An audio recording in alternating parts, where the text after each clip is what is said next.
Berlin, die ewig junge Stadt, das ist Berlin. Berlin, die meine Liebe hat, genau im Mittelpunkt der Welt hat sie der Herrgott hingestellt.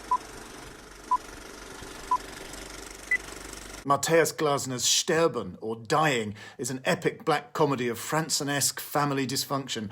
Not profound exactly, but terrifically watchable and entertaining. It's about the time-honoured theme of what we inherit from our parents and what is gained and lost by rejecting that inheritance. The film features the always formidable German actor Lars Eidinger as an orchestra conductor, and so it'll be no surprise that when he takes to the podium at the Berlin Philharmonic, it's the scene of the biggest and most embarrassing fiasco since Kate Blanchett's fierce creation Lydia Tarr had her own meltdown on that exact same spot 2 years ago.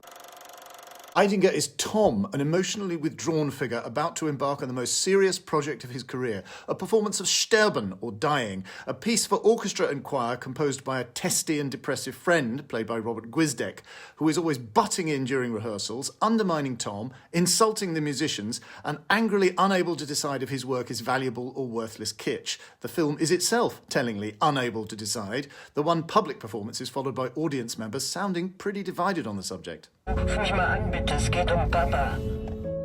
Papa geht's schlecht. Es ist schön, dass du wieder da bist. Du wolltest immer mit deinem Vater sein. Aber ich habe das akzeptiert, weil du bist so anders als ich. Ich bin dir sehr ähnlich. Nein, Tom. Doch, genauso kalt.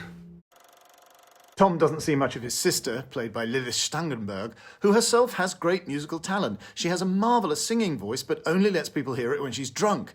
She's a dental assistant, having an affair with the married dentist, and in her various drunk or hungover states is always in great danger of injuring patients while supposedly keeping metal implements steady in their mouths.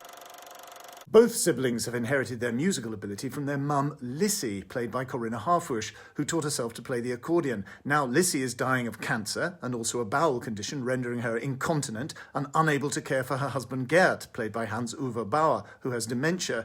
So their dual illnesses create an explosive family crisis which may or may not cathartically bring them all together. Because Tom will have to acknowledge that what he's chiefly inherited from his mother is a terrible emotional coldness, a gruesomely funny, painful, confrontational conversation between mother and son reveals that they have, in fact, always hated each other, from Tom's earliest childhood, in fact, and that for Tom, this coolness has been his rocket fuel, his professional superpower.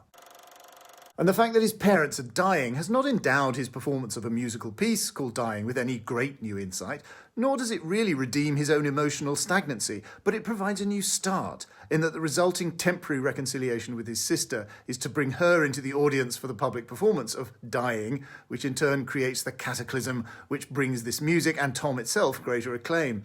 It's a bleak, bold, extravagantly crazy story which is emotionally incorrect at all times.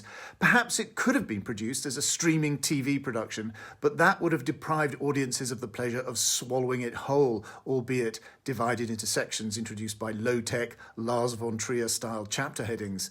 There's a lot of life in it.